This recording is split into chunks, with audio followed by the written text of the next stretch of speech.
Welcome to Emotional Resilience, Living with the Fruit of the Spirit. I'm your host and author, Ron Ovitt. Today we're looking at Lesson 23, Mind Skills, Part 2. We're going to talk about focus and attention exercises. You know, we're getting into the part now with Mind Skills where it's going to be really experiential knowledge. It's not just going to be head knowledge. You're going to get some knowledge today, and I'm excited to teach it. But we're also going to really lean on you to go ahead and practice these things. It's not going to do any good to talk about emotional regulation if we're not going to do the regulating, right? And so we need to practice that. We need to practice. And so we'll be doing different exercises each week, and I'll go over them lightly here on video, and then you can go ahead and practice on your own and then meet as a group. And I encourage you now, if you don't have the notes, today's going to be heavy on the notes, get the notes, okay? If you're watching by yourself, email me at ron@empowerministry.org, ron@empowerministry.org, mention Lesson 23, and I'll be happy to send them to you, okay? Well, last week we talked about being driven to distraction. And that was an introduction to the fact that we're going to do focused attention exercises. You know, I've been teaching this for 15 years, and I have to admit that at this point in time, perhaps one of the most important mind skills that we're doing is focused attention. You know, we're seeing a rising in addictions, in antisocial behavior, and ADHD type traits, in boredom and anxiety. Why? I think because of this fast-paced, distracted environment that we're living in. We're losing the art of focus. Look at that list that I have there that we talked about last week, the list that compares ADHD and what happens as a result of childhood trauma. I mean, we're looking at hyperactivity and impulse control, agitation, irritability, outbursts, disorganization, poor self-esteem, poor concentration, restlessness, inattention, high rate of self-medicating, easily distracted, difficulty with sleep, doesn't seem to listen, memory issues. You know, a lot of us have some of these symptoms, and we need to work on it. And the good news is focused attention and the other mind skills that we're going to go through are really the answer for this. There's hope today, and I hope you know that, okay? Now, there's another grouping that we could fall into, and it's one that's come out recently. And it's for those that act as if we do have ADHD. I told you last week that I've had a lot of the symptoms throughout my life, but we really don't qualify for a diagnosis. Rather, these symptoms are caused by the radical changes in our modern life. It's a response to the increased stimuli that bombard us constantly from all the media and social networks. It's trained our brains to move faster and faster, constantly looking at screens, right? We talked about that last week. The average person in America is about 7 hours a day looking at screens. And so how do we keep up with all that? Well, it creates our brain to react to that. And what they call it now is, if you don't have the diagnosis, but you have a lot of the symptoms, they call it VAST. That's V-A-S-T, that's variable attention stimulus traits. Well, what are some of the characteristics of it? I have a whole chart of a page and a half of chart of looking at the characteristics. It's not a diagnostic tool, but you can rather look at it's a pairing, if you will. It's a pairing of paradoxical pairs, right? Ups and downs, left and rights, useful and problematic. We've divided it into useful and problematic. And as you look at that, you'll see that some of these traits fit. And they're good. You know, you're looking at the useful column and you say, boy, I have some of that. Well, then go with your strengths. one of the greatest things, instead of thinking, gee, I'm distracted or I have ADHD, go with your strengths. They're gifts. When I looked at this list for myself, a lot of these things pertain to me, and I've turned them into strengths.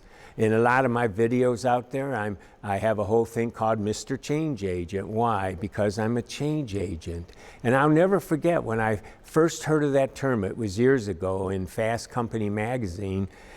They talked about a guy that came into an organization and he was changing things around and moving things, and people were getting upset, but it was so good, the changes he was making. And somewhere in there they said that he was a change agent. And I remember having this epiphany. No wonder I get in trouble, I think. I'm a change agent. It's that intuitive part of me, that creative part of me that sees things that can be changed for the better. And that's why I teach this stuff, because I want us to be able to work with the issues that we have, where we can change and we can move ahead. And so I've been able to turn a lot of these useful things, not just to be useful, but turn them into strengths and work with them. And I encourage you to think that way for yourself. The problem is it gets into problematic because we can slip into it. With ADHD and with some of the vast characteristics, we can then overwhelm. Time gets, we're only thinking of now. We get we go overboard. A person that plays video games till 2 or 3 in the morning, right? You get hooked on something. For example, let's look at this one. Naturally curious, always wanting to know who, what, where, why, and how, never satisfied until they get the answer. Well, that can be a strength. That can be a real strength. But what's the problematic? Well, you can be easily distracted then by novelty or any puzzle, conundrum, unsolved problem, or beguiling opportunity, however irrelevant it may be. And so you can become almost eccentric, right? And you're working and you're not maybe doing what's best, right? And so every one of them can have a problematic side. But the good news is if we can become aware of that, we can go with our strength, we can set up all kinds of guidelines to help us from going into that.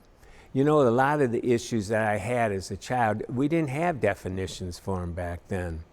And I realized when I was studying this years ago that the way I went through graduate school and studied, and that is I would have to have 2 or 3 or 4 books out because I could only read 4 or 5 pages at a time without me staying on the same paragraph for about a half an hour, And so what I realized is that if I could keep my attention, read this book, then turn the corner, get into this book, write notes on that, then get on this book, or take a break for a few minutes, then come back, I learned to adapt.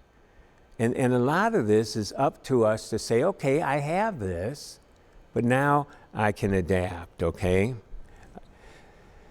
There's another issue that's going on too that I talk about in here, and that's when we lose our focus and we get off into dark thinking, right? We get off task into dark thinking, and that can happen. That happens to a lot of us. We have learned a lot about the brain, right, in the last years, and with all the scanning ability, and now we have the fMRIs, it's functional magnetic imaging.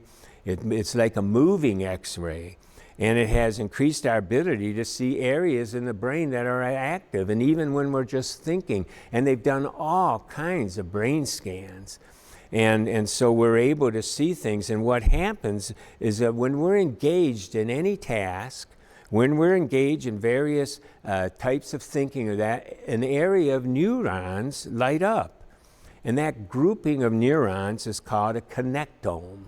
That's a connectome. So you have these groupings, and they've went through the Connectome Project, and they've done with thousands of people, all kinds, and they've found all kinds of networks. Doesn't mean we know a lot about them, because you're talking about billions of connections here, but they do know that the different networks light up. These are connectomes. When you're engaged in a task, the connectome that lights up is a task positive network, TPM. Dr. Hollowell and Dr. Rady, in their book, ADHD 2.0, and I recommend that book highly. writes about this phenomena. They say a task-positive network, TPM, gets you down to work. You're deliberately doing something and you are intent on it, unaware of much beyond the bounds of what you're doing. In this state, you don't consciously know whether you're happy or not, which is just as good as being happy. You know, it sounds a lot like what's been called before being in flow, right? If not better, he says, because you're not wasting any energy on self-assessment. You may become frustrated with what you're doing and have moments of anger or dismay, but if you stay in the task, in the TPM, those moments will pass, and the task-positive network, buoyant connectome that it is, will carry you along. But you can also, now listen, you can also get trapped in the task-positive network doing a task from which you cannot disengage. That's what we were talking about before, being problematic, right? This is hyper-focused state that people with ADHD can fall into.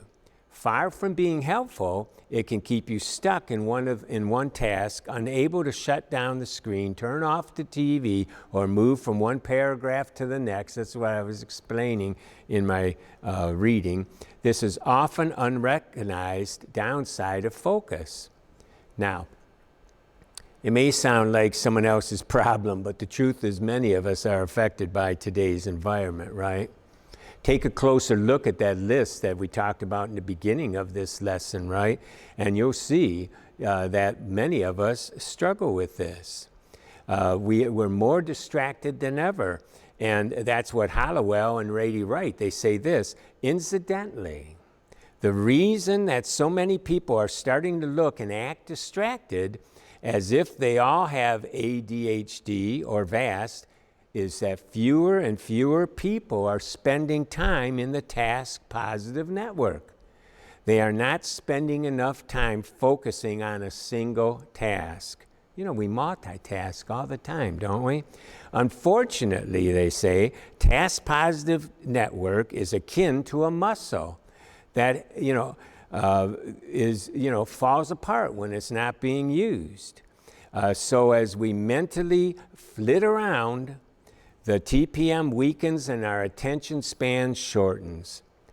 When you allow your mind to wander from a task, or when you finish the task, or if you pause too long in anger or dismay while doing the task-positive network in your brain defaults to a different connectome. Let me repeat that, okay? When you allow your mind to wander from a task, or when you finish the task, or if you pause too long in anger or dismay while doing the task-positive network in your brain switches to a different connectome.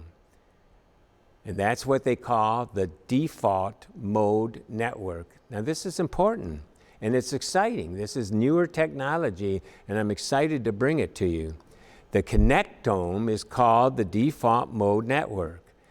This is where we can use our brain for imaginative and creative thinking. So it's a nice thing to have, right? We're resting, we can daydream, we can do that. We can use this network to access our past or think about or plan for the future. In this mode in which we can daydream or make interesting connections between concepts. You're reflecting, right? It can be a positive thing. We're sitting there and all of a sudden we want to go into that for a good, positive reason. This is helpful, they say. However, we can get caught in a hard control rumination. And they say this, for neurotypical types, now let me go over that real quick. You're going to hear that phrase a lot more and more, neurotypical. When you're talking about ADHD or task and that, they're saying that they're not typical. Their neurons fire differently. There's a little bit different there. So they're calling the rest of us neurotypical. We're the typical people neurologically, okay? For neurotypical people, toggling over to the default network periodically allows to get some intellectual rest and relaxation. And you can probably identify with that, right? Daydreaming time, for instance, which isn't necessarily bad. But listen, but highly imaginative, and that's many of us, and creative people, again, that's many of us, like those who have ADHD or VAST, often get stuck in the default mode network, leading to horribly negative, gloomy, and self-critical thoughts. And that's where some of us end. That's where some of us go. All of a sudden, we're there. We're in this negative thinking. We're gloomy. We're self-critical. And you know, the good news is focused attention, by knowing that's happening, can come to the rescue. You know, it's easy to see some of these things and think, what's the use? What's the use? I am what I am. But you know what? There's hope today. There's tricks. There's things we can do. Focused attention helps us being aware of this, right? That's why we talk about emotional recognition. We would give up on anxiety and depression a long time ago if we didn't insist that, hey, listen, we can become aware. We can focus on our body. We can focus. We can become aware all of a sudden. We can stop and go, gee, I'm feeling kind of down or feeling anxious. And then what? We can start to regulate it. We can regulate it. And so it's not, you know, gloom and doom and everything's bad because we have anxiety. We can recognize. Then we can regulate. And the good news is later we can emotionally relearn. And we can work some of these things, and that works for this as well. Dr. Holloway and that say this, and they say there's a famous saying among neuroscientists: neurons that fire together, wire together. To be sure, when you're ruminating, you're repeatedly doing something that fosters a negative connection over time. But this neurological understanding shines a light on the solution as well. If neurons that fire together, wire together, making increasingly permanent connections, you need to fire them in another direction. Now I'm quoting these guys because I want you to know that this isn't just me speaking. These are world-renowned scientists that are saying some of these things, and I want you to really understand that it's true, okay? Listen to what they say, and this is kind of fun here. The minute you start to ruminate and slip into brooding negativity, look elsewhere. Do anything. Walk around, yell, dance a jig, dice celery, play the piano, feed your dog, sing row, row, row your boat while standing on one leg, tie your shoes, whistle Dixie, blow your nose, jump rope, bark like a dog, howl like a wolf, call a radio show and vent like a maniac, do a crossword puzzle. You know, work your brain, read a book, or try an exercise that zeroes in on your breathing. You know, exhale, inhale, hold for 3, repeat, right? After a few cycles, you will move out of the rumination caused by being stuck in the default mode network. The point is this, they say, focus on anything external to yourself, activating what? The task positive network, and it will shut down the default mode network. Isn't that interesting? Isn't that fun? But their point is this: you want to recognize when you're doing it, you're in the default mode, boom, do anything, get out of it, go into, that's sort of like what we talked about, grounding yourself, right? We'll talk about that when we get into some of the other things on relaxation. There's things you can do. Become aware, do something different, it snaps you out of it, right? And so we want to talk now about some of the exercises, and I'm going to go through this quickly, okay? Because I'm going to explain it, maybe illustrate it, but then you have to practice it. It's doing no good, you know, just by reading it, okay? Reading it won't give you the skill. This is skillage, not knowledge, okay? It's partly knowledge, but it's skillage. And that is, you have to learn it, okay? So the first one's focused breathing. Now we're going to spend a whole lesson on breathing, but obviously focused breathing is important, and so I just wanted to talk about it. And I wanted to show you the typical way that we talk about when we're talking about breathing. I'll give you many more in lessons to come. What we want to do is find something we want to be able to relax, okay? And so, you can sit, and usually with your good posture, your back up, right? Maybe hands on your legs, and then you want to breathe. And typically people will talk about breathing in maybe a count to 3 or 5. And then some people say hold it for 1 and then exhale. So you want to inhale and exhale. But the way that we want to do it now, because this is focused breathing, is that we want you to focus on something. And so what we want you to focus on is the air going in when you inhale through your nostrils. You want to be able to feel the air going in. And then when you breathe out, you want to feel it just crossing your lips, okay? So let's try it once, okay? And so we want to breathe in slowly through your nostrils. Ready? Breathe in. Then you want to breathe out through your lips.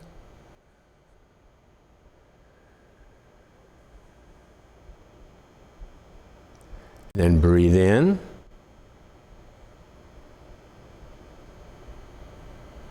Breathe out.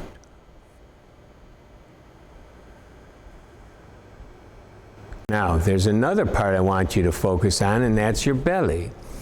We don't want to breathe in the chest. This isn't like that. That's really, to be honest with you, that alerts your sympathetic nervous system. That's a panic reaction. We want to relax. This is a parasympathetic reaction, right? And so we want to breathe down in the belly. And so one way you can do that is put your fingers like this on your belly, and when you breathe in, right, you inhale,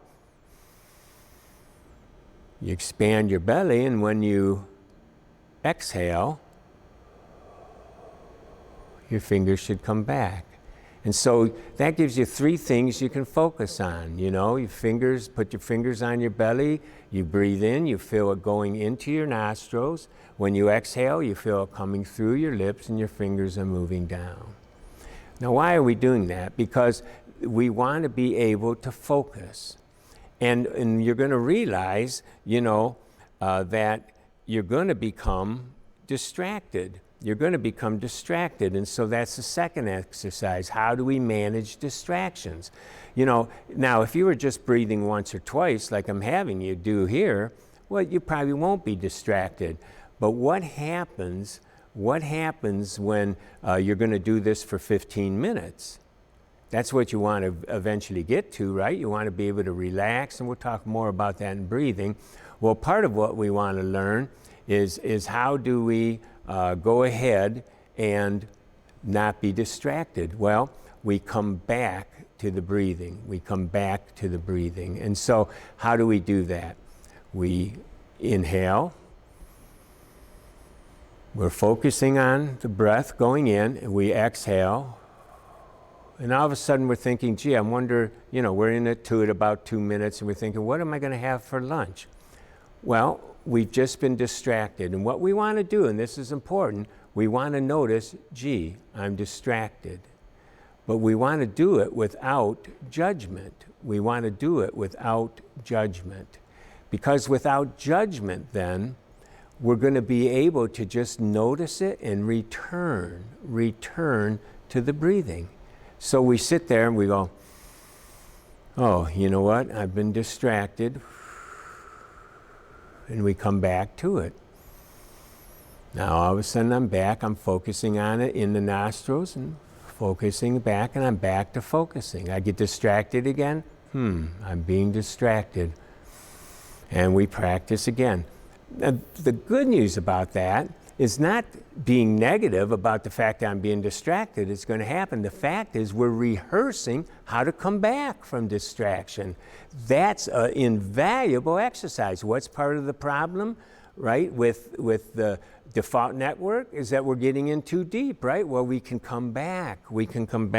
So that first and second exercise are important. They're important to know that your mind will wander. Catch it. Don't be judgmental on yourself. Don't say, what's wrong with you?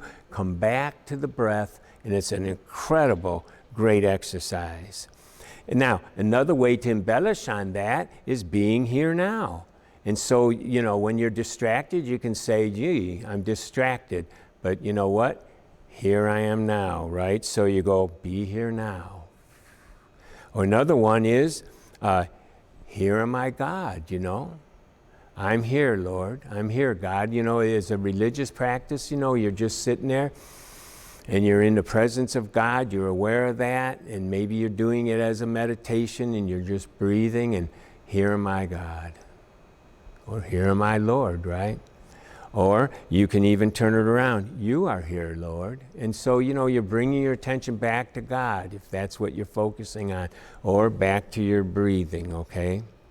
Now, there's other things. I talk about eating, right, in the fourth exercise. You can practice when you're eating. Pay attention when you're eating. It's so often we're so hungry and man, we're looking for that pizza and oh man, it smells good. And all of a sudden we take that first bite and you know what? We don't even see a bite after that. Maybe we just kind of tasted that sauce and after that it's just inhaling, right? The fact is a good exercise is what's the texture? What's the flavor? What temperature is it? Is it hot, cold, medium? Really get into it. Even looking at it, what are the different colors? But pay attention. That's a good time to really learn some exercises on focus. We all eat, right? So what is it we're eating? What's it feel like? What's it smell like? What's it taste like? Embellish, on that, and you'll find that you're going to be able to do focus. Now, another one that's interesting is open focus, okay? And this is a little different, but the thing is, when we're doing tasks, when we're focusing on things, we're in that task positive network, we're in a beta wavelength, they call in neurofeedback, right? To relax and be more relaxed, we want to go into an alpha state. And one way that Dr. Femi found out how to do this was open focus. He tried all kinds of things to get people to focus on. And nothing seemed to get them into an alpha space. And then one day he talked about space. And all of a sudden, boom, the needle started moving and they fell into an alpha state. And it happened over and over and over. And so a lot of times what happens is that we're constantly in a narrow focus. We're in a narrow focus. We're in that beta zone. And the thing is, if we get into an open focus, we can kind of relax. And so it's a really interesting way to be able to change our focus a little bit. And so one way we talk about is find something on a wall. It can be a picture.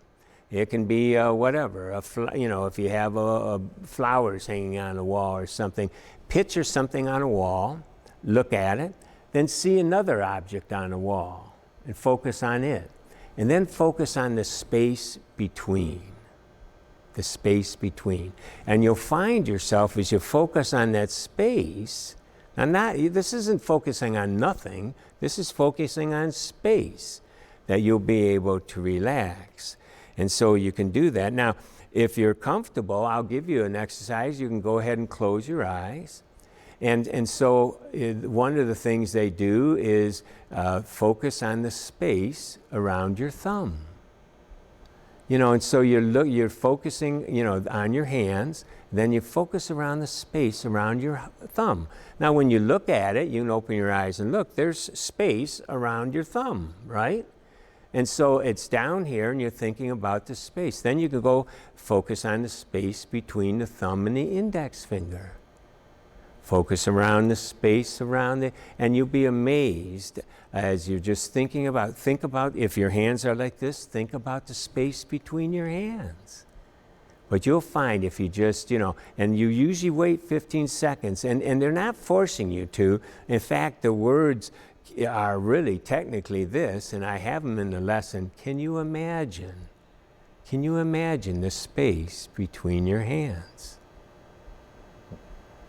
And you wait 15 seconds, and you will be amazed at how that will help you relax. And I can get into an alpha state of relaxation like that just by doing a few seconds of focusing on space. And then I come back to here, right? Well, another one is shift to your heart. And this is an exciting one. And this is where you think of someone, a time when you felt real love or connection to someone. And so that's what happens here. And I remember I had a hard time doing this. I had a hard time thinking of this with people. And it may be, that you have a spouse or someone, but it also, you can do it with a pet. And then all of a sudden I thought of my son's dog, Rocco. Rocco reminds me of a dog I had when I was little, and Rocco's kind of a big dog, and I'll never forget when Rocco was excited to see me. He came and he put his paws right here, and I go, "Oh, Rocco, how you doing, Rocco?" And when I envision that, boom, all of a sudden I'm out of my head and I feel it in my heart. I feel this connection. And this warmth kind of comes around your heart. Well, it may be a grandma hugging you. It may be your spouse. But when you think of that, all of a sudden you're shifting from your head to your heart. And then you can hold on to that. And when I'm thinking of Rocco, I shift to my heart. And then what? I can shift to my wife. I can shift to my grandchild. And so you're shifting from your head to your heart, and you can hold on to that. And it's a really interesting way to focus. It gets you in connection with that real empathy and that real love. And you can think about God, right? And then, you can do different kinds of observing. Throughout the day, you're at your desk. Pick something out of your desk and observe it. What shape is it? How's it feel? What temperature is it? Is it sharp or dull? And you can do all kinds of things that will help you learn to focus. Another one is focused listening, right? How many things can you hear? Go outside and try to find, 5 things that you can listen to. I used to practice this all the time. You'll be amazed at how many things you can hear. Just by doing that, you can start to listen to that. And you can also, when you're listening to someone else, really listen. Look at their face. See how they're expressing. Look at their body language as you're listening to the tone of their voice. You'll be amazed at how you can increase your ability to focus. And you can also do that with emotional. You can refocus. Dr. Dan Siegel talks about looking at trauma, looking at things that agitate us or cause anxiety. And there are a lot of times we look at things, with too much concentration, and we can reverse that. He says there's a difference when you take salt and you put it in a spoonful of salt into a glass, stir it, well, now you're drinking salt water. But if you had 100-gallon big barrel of 100 gallons and you put a tablespoon of salt in there, it's not going to change it at all. And we need to look at that sometimes, at the things that are going on in our life. Is it in a glass or is it in 100-gallon barrel? Well, a lot of times it's in the 100-gallon barrel, and we're looking at it as if it's in a glass. Same thing, he uses a telescope. We're looking at something and we're looking like we're looking through a telescope and it's right there. But if we reverse the telescope, it puts it back there. And a lot of times we need to do that.